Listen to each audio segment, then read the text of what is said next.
2022. We are right now here with LAI 500, and today we have Luquman with us. How are you today, Luquman? Very good, thank you. Thank you. So can you briefly introduce your company and to refresh our memories first? Sure. Panoro Minerals, we are a copper exploration focused company. Our focus has been in Peru for the last decade, and our principal project is the Cotabambas copper, gold, and silver project.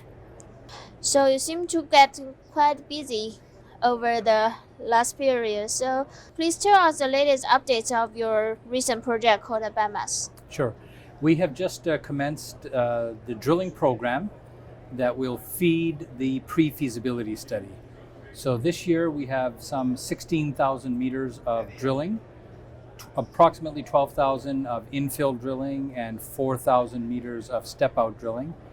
And our objective is to upgrade the inferred resource to indicated category.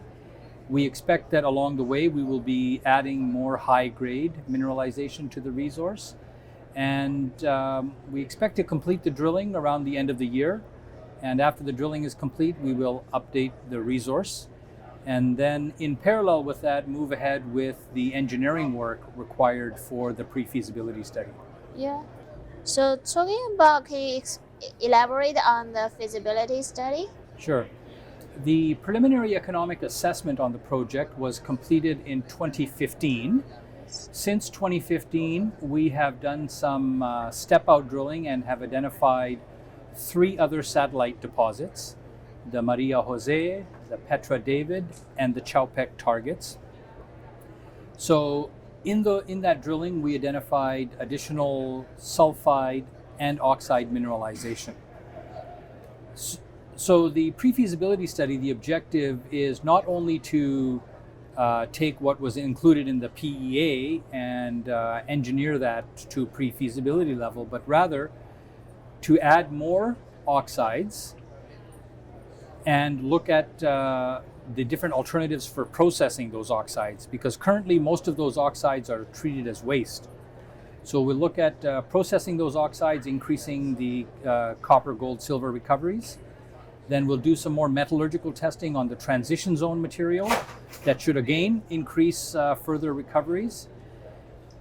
We expect to be adding some more high-grade sulfides to the resource. Yes. We announced last week the first drill hole from the current program intersected 195 meters of 0.92% copper. So we expect more results like that. So we'll incorporate that additional high grade and combine all of this with higher commodity prices as compared to the PEA. The net result of which we expect that the net present value of the project should increase by multiples, maybe 3 to 4 times the current valuation, and decrease the payback and substantially increase the rate of return. So we expect the project to have even stronger economics than it has right now. Wow, that's impressive. So does the new government of Peru affect the mining industry there? What is the future looking like?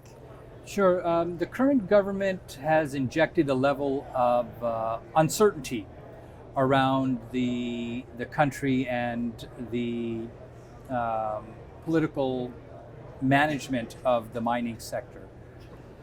But I would argue that the current government and the issues associated with it are not too dissimilar from previous governments, perhaps the previous governments going back more than 2 decades. We have seen continuous political noise in Peru over the last 2+ decades. But despite that noise, we have seen significant growth in the mining sector in Peru, significant growth specifically in the copper mining sector. So we're optimistic that despite political challenges, the mining sector will continue to grow over the next decades as it has grown over the previous decades. Yeah. So talking about copper price in general, do you think it will continue to stay strong in the next 12 months? I think all the general forecasts are current levels of copper price and higher are likely to be the norm now.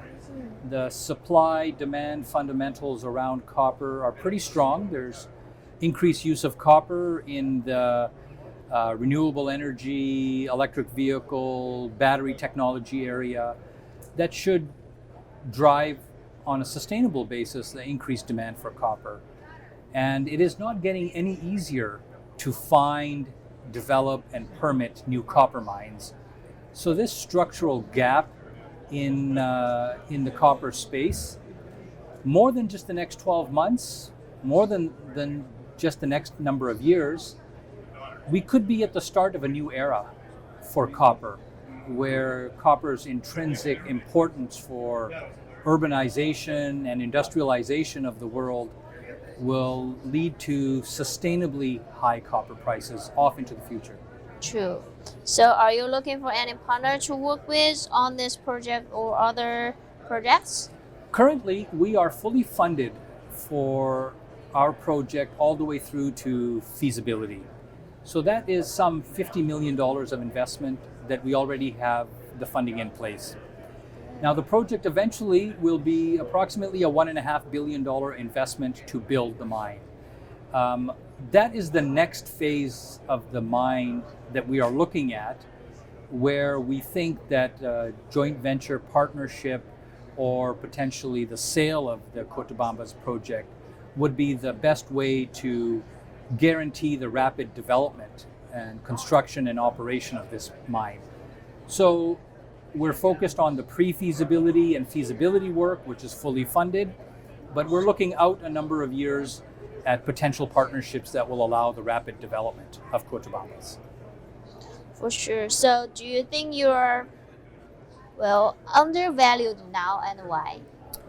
Well, we're currently trading at approximately a $40 to $50 million valuation, which equates to roughly 0.3 cents per pound of copper that we have as a resource. Our peer group companies are trading at 10 times that, 3 to 4 cents per pound of copper. That's kind of the median of our peer group. The top end of our peer group is trading at something like 20 cents per pound of copper. So yeah, it can be demonstrated that we're trading at least 1/10 of the valuation of our peer group and up to 1/60th of the valuation of our peer group. And I believe the principal reason for that is that we have only recently, as of last month, begun our pre-feasibility study. So we're hopeful that as we advance the drilling, the engineering, and the permitting work for the pre-feasibility, that we'll be able to bridge this valuation gap, which of course presents an opportunity for investors to become shareholders in Panoro at a relatively low starting point. Yeah, sure. So that's all my questions today with Panoro Minerals. Thank you. Thank you.